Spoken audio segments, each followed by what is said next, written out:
And then a year later, my peer group started to change, and I started to mix with other guys who were doing the same thing. And now it's like a different world. Like everyone I know posts content. Right.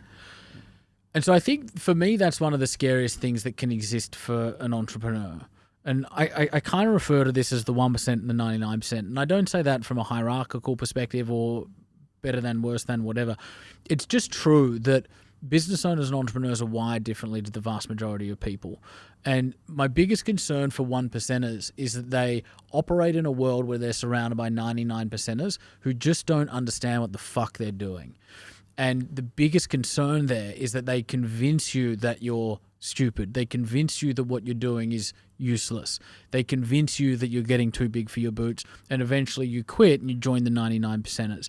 And so it's so important, as you experience in your journey, to get around more 1%ers where it's normal to be doing these behaviors. In fact, they would probably call it out if you weren't doing it instead of calling you out for doing it.